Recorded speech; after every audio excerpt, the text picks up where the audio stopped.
भारी हंगामे के बाद लोकसभा और राज्यसभा दोनों सदनों की कार्रवाई स्थगित कर दी गई।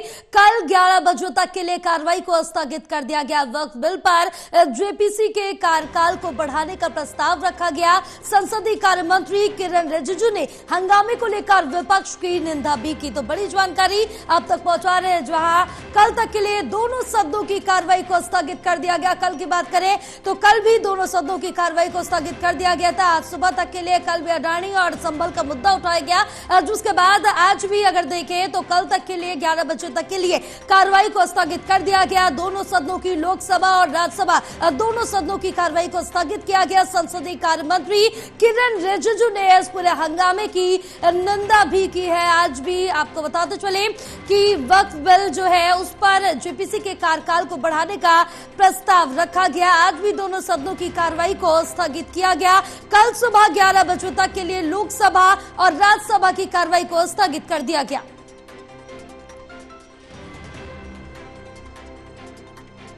तो जहां देखिए कि लगातार दोनों सदनों की कार्रवाई स्थगित हो रही है और जहां पर जो चर्चा होनी चाहिए वो नहीं हो पा रही है। कल भी जो सदन था, दोनों ही सदन हंगामे की भेंट चढ़ गए और आज भी दोनों ही सदन की कार्रवाई हंगामे की भेंट चढ़ती हुई नजर आई। चाहे वो अडानी मुद्दे को लेकर हंगामा देखने को मिल रहा हो, संबल मुद्दे को लेकर हंगामा देखने को मिल रहा हो, तो तमाम ऐसे जो मुद्दे हैं वो सामने रखे जा रहे हैं। हमारे साथ एसोसिएट एडिटर प्रदीप कुमार जुड़े हुए और ज्यादा जानकारी लेंगे। प्रदीप, जिस तरह से देखिए कि सदन में जिस तरह से कार्रवाई होनी चाहिए, चलनी चाहिए सदन, वो नहीं चल पा रहा है। कल भी हंगामे की भेंट चढ़ गया और आज भी दोनों ही सदन हंगामे की भेंट चढ़ गए और कल तक के लिए कार्रवाई स्थगित कर दी गई।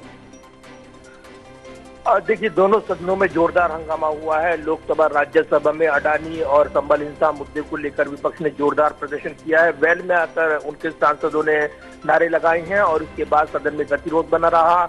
लोकसभा में कार्रवाई शुरू होते ही 11 बजे जहां जो उपचुनाव जीत कर आए हैं लोकसभा सांसद, उसमें प्रियंका गांधी नांदेड़ से कांग्रेस के सांसद जो चुनाव जीत कर आए हैं उनको शपथ दिलाई गई और उसके बाद हंगामा जारी रहा। जिसके बाद लोकसभा में स्पीकर ओम बिरला ने कड़ी नसीहत दी सांसदों को हंगामा कर रहे और ये भी कहा कि सदन को सुचारू रूप से चलाने में वो सहयोग करें। लेकिन इस बीच गतिरोध बना रहा और उसके बाद लोकसभा की कार्रवाई 12 बजे तक के लिए स्थगित हो गई। उसके बाद राज्यसभा में भी यही आलम रहा और वहां पर भी कार्रवाई 12 बजे तक के लिए स्थगित कर दी गई।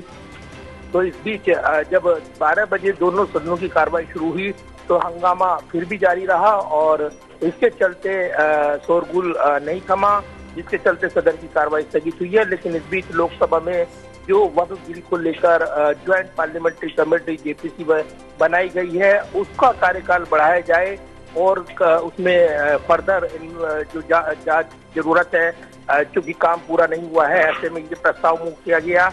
लेकिन इस बीच हंगामा नहीं थमा। संसदीय मंत्री किरण रिजिजू ने विपक्ष पर आरोप लगाया कि वो असंवैधानिक कृत्य कर रही हैं, विरोध प्रदर्शन के जरिए सदन को बाधित कर रही हैं, वो उसकी निंदा करते हैं। इस बीच जो ज्वाइंट पार्लियामेंट्री कमेटी के जो चेयरमैन जयपाल जो जगदम्बिका पाल, उन्होंने ये प्रस्ताव मूव किया था। लेकिन उसके बाद जो गतिरोध नहीं थमा और उसके बाद संसदीय मंत्री किरण रिजिजू ने विपक्ष को जमकर घेरा, शोरगुल के बीच ही, और उसके बाद सदन की कार्रवाई दिन भर के लिए स्थगित हो गई। राज्यसभा की भी कार्रवाई स्थगित हो गई। तो दोनों सदनों की कार्रवाई अब दिन भर के लिए स्थगित हो गई है। कल 29 अगस्त को एक बार फिर सदन की कार्रवाई 11 बजे शुरू होगी। लेकिन प्राइवेट मेंबर डे होता है, आधा दिन सरकारी बिजनेस का होता है, आधा दिन प्राइवेट बिजनेस का होता है। ऐसे में कम ही संभावना है कि कल भी सदन की कार्रवाई चल पाएगी। ऐसे में नए हफ्ते की जब शुरुआत होगी सोमवार को, तब क्या गतिरोध टूट पाएगा या नहीं, बड़े सवाल है। फिलहाल कल कार्रवाई पर नजरें रहेंगी, लेकिन कहीं न कहीं आज का दिन जो है हंगामे की भेंट चढ़ गया है। बिल्कुल प्रदीप, तमाम जानकारी साझा करने के लिए बहुत शुक्रिया आपका।